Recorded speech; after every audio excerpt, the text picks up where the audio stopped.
প্রতিভার সন্ধান 2024 ছবিরানী অঙ্কন শিক্ষা কেন্দ্রে সুন্দরবনের প্রত্যন্ত এলাকা পাথর প্রতিমা ব্লকের ভাজনা মানিক দেওয়ানি এলাকায় প্রতিভার সন্ধানে অনুষ্ঠানে এলাকার ছেলে মেয়েদের মধ্য থেকে বেছে নেওয়া হলো প্রথম, দ্বিতীয় ও তৃতীয় প্রতিভাবান বিভিন্ন বয়সের ছেলে মেয়েদের। এলাকার দুস্থ দরিদ্র অসহায় পরিবারের নয়নের মণি শিল্পী মহেশ হালদারের ব্যবস্থাপনায় ছবিরানী অঙ্কন শিক্ষা কেন্দ্রের ছাত্রছাত্রীদের নিয়ে প্রতিযোগিতামূলক নাচ, গান, আবৃত্তি, অঙ্কন ও খেলাধুলা অনুষ্ঠিত হয়। তাদের মধ্য থেকে প্রথম, দ্বিতীয় ও যথাক্রমে তৃতীয় স্থান অধিকারীকে বিভিন্ন পুরস্কারে পুরস্কৃত করা হয়। অভিভাবকদের পক্ষ থেকে এই শিক্ষা কেন্দ্রের শিক্ষক মহেশ হালদারকে ভূয়সী প্রশংসার সঙ্গে বিশেষ কৃতজ্ঞতাও জ্ঞাপন করা হয়।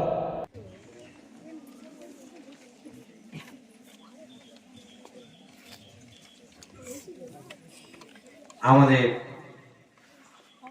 অঙ্কন প্রতিযোগিতা চলছে ছবিরানী অঙ্কন শিক্ষা কেন্দ্রের পক্ষ থেকে। বিভাগ ক, বিভাগ খ এবং বিভাগ গ তিনটি বিভাগে আঁকা চলছে। আমি আপ্লুত। আপনি কি বলবেন, ওকে কি বলবেন? নিশ্চয়ই আগামী দিনে এরকম একজন শিল্পী হিসেবে নিজেকে প্রতিষ্ঠিত করার জন্য সব রকম প্রচেষ্টা চালাবে এবং সেই প্রচেষ্টার জন্য আমরা আন্তরিকভাবে ওনার পাশে রয়েছি।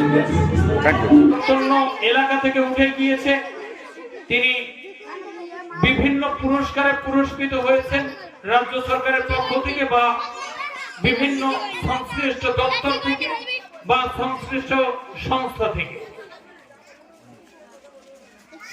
আমি আপ্লুত যে এরকম একটা সুন্দর অনুষ্ঠান উপস্থাপন করা সত্যি কষ্টসাধ্য।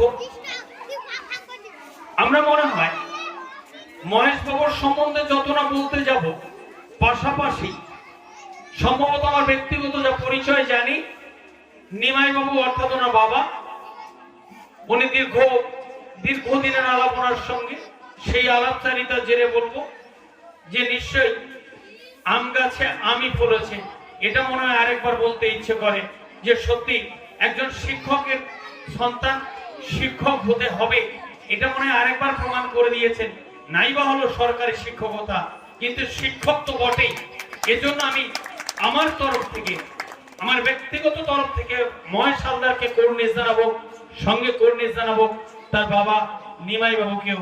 আর যিনি স্বর্গতা, সম্ভবত আমি যেটুকু জেনেছি ছবিরানী, উনি এই শিল্পীর মা, অর্থাৎ তাকেও ঠাকুরমা, মাফ করবেন, ঠাকুরমা ওনাকে